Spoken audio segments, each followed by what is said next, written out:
before we could have gotten away with some things that happened at the tactical level. And if you look at some of the movies from World War II and stuff, yeah, there was stuff happened, but nobody ever heard about it. But now people hear about it. So what you do and what the men and women who serve under you do can have an impact on our national policies. That's kind of where I wanted to go tonight. Does everybody remember and I address this because it happened while service members were out in uniform, the tailhook scandal.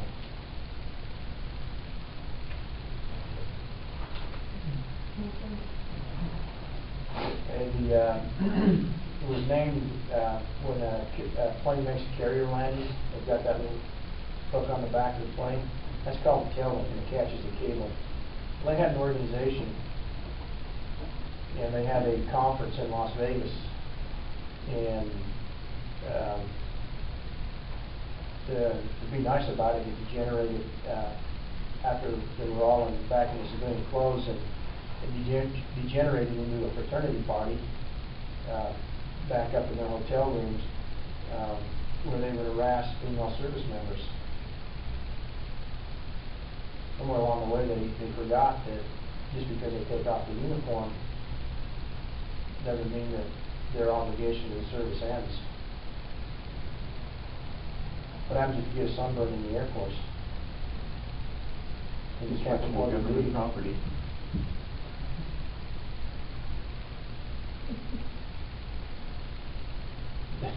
Don't laugh, I saw it happen in the Army. Happened to my dad. Guy got a sunburn, couldn't perform his duty, got an Article 15. So, a little common sense out there. And as you go, a lot of this stuff I found out, your values are out on the airforce.com website.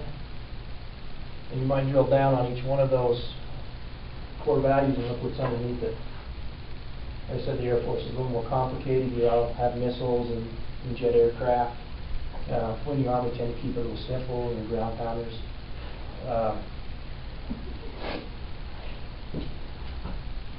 But I'll leave you with a couple of good jokes since there's no one here from the Navy.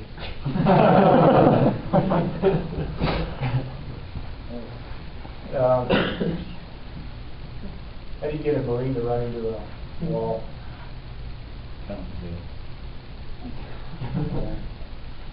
Throw sand against it and yell, hit the beach.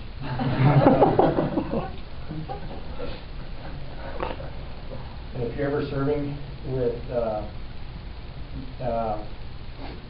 the Navy and you have Marines along, you can always remind them that Marine is an acronym. My ass rides in Navy equipment.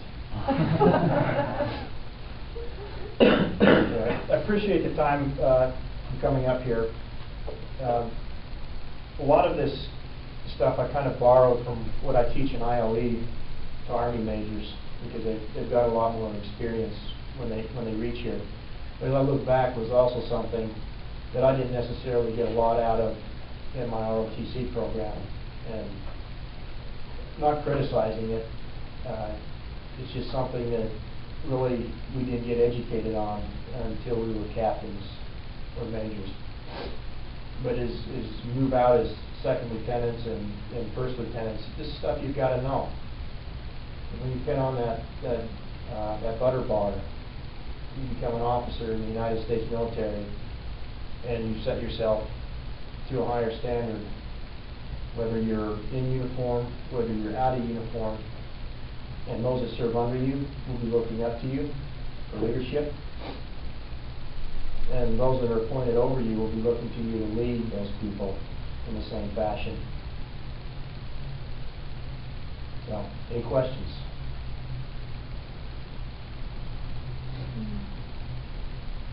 What sort of situations did you come across that were sort of along the lines that we're talking about today? And then, of course, the alcohol one that you talked about a little bit. One of my commands, Utah National Guard does things a little differently now, but we would have people enlist in the Guard, and we'd show up to drill until they actually went to basic training. And I had a new soldier arrive. She was a blonde bombshell, just real attractive. And I had a staff sergeant, an E6, who instead of doing his job was busy trying to get a date with this new soldier. And just over the course of a weekend drill, just got out of hand. And this guy's an NCO. He knew better. And I'd been on him for other leadership gaps as well. But I had to get a colleague. I was a major at the time, and I pulled in Captain Julie Simondi to counsel this new soldier. And because nobody had actually sat down with her to tell her the rules, what was expected and what isn't. So she got a crash course and wound up in tears. But Julie was blunt with her and laid out some facts. I eventually, shortly thereafter, left command, but I do understand that when that troop came back from basic training in the airborne course, that she was a soldier and she didn't tolerate any of that. When somebody made those kind of overtures and approaches, he said, this isn't an appropriate place for it. So it's just a matter of understanding what's expected of you. Yeah, you can sort of take the situation from both sides, make sure the person who might be getting affected knows what's going on and that they can step on and take care of it. Yeah, she's 18 years old, Yeah. and really just her first time, and it's tougher for women because the percentages of women in the armed forces, I think, will range anywhere from 6 or 7% in the Marines to a high of, I think, 11 or 12% in the Air Force. So maybe 1 in 10. So, and that actually comes under your second core value, service before self, where they talk about anger, appetites, and religious toleration.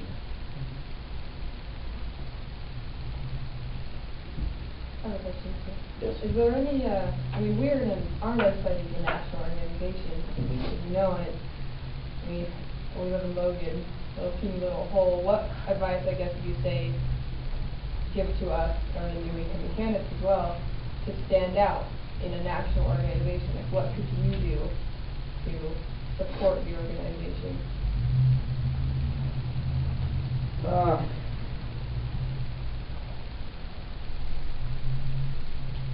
basically where everything's only ever communicated by email, text message, or phone, never really face to face. No, and it just shows my age. We didn't have when I was in college, email was in its infancy, and there were no text messages. In fact, I was even in college before. I think the first thing were beepers, and all that did was give somebody a number that they could call. It would beep so that you knew you had a message or a phone number to call back, and they were primarily worn by doctors. So that was, and they were about this big just for a beeper.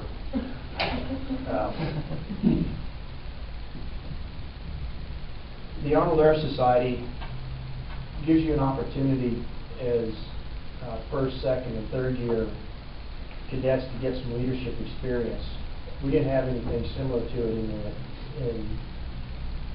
in the Army ROTC, so you didn't hit some of the key leadership positions until your third year, as you were getting ready to go to what we had advanced camp. Yeah, we have a little bit different. It's after the second year we actually go. So that happens between our third and fourth year.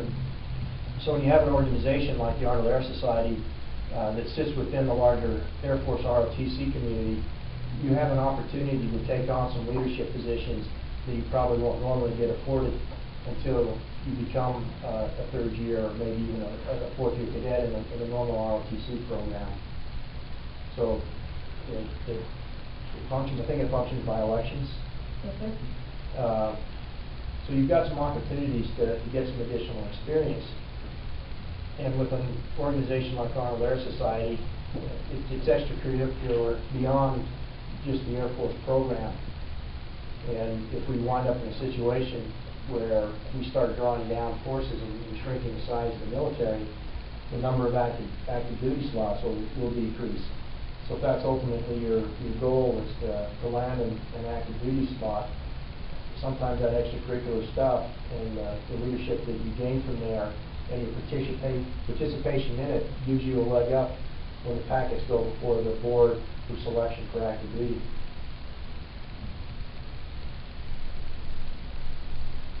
You know, once you're also in the organization, you always try to leave it in better shape than you found it.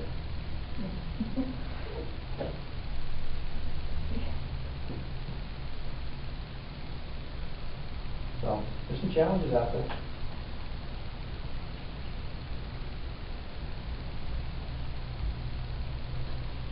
Ken, do y'all have any questions? You're not in the program yet, you're just kind of checking it out, is that? They're candidates. Yeah. Remember when I had to make that crossing? They're in the training phase. Yeah. It's like about you. The whole hour and yelled at and so they're doing. Figure out how to be disciplined. That's like one morning a week of basic. Sort of. Like really nice. Not really. So they're teaching you your left foot from your right foot at this point. Yes. Fall into a formation and dress right dress. So like, yes. How did you call them? Column movement. Column. Column movements aren't hard. I always thought the flanking movements were a little more difficult. They do tend to be more difficult for the younger when we watch them, sir.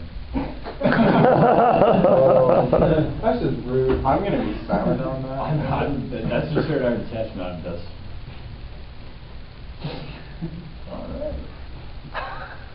You know what, I can tell you a story. I know the Air Force travels. You know, I can say I've been jealous at points in my career. I've, been sleeping in a ditch, and the Air Force guy I work with is living in a trailer. Actually, it was a tent. He was living in a trailer. Spent a month in Thailand in a place called Lubang back in '93, and we were the first Americans to go back into Lubang since the Vietnam War. It was a U.S. Army base, U.S. Air Force base there throughout the Korean War, the Vietnam War. And typical, the Air Force is living in downtown Lubang in the best hotel. We in the Army were living on the Royal Thai Air Force Base in barracks. I bunked with an Army major and was a first lieutenant. That was kind of interesting.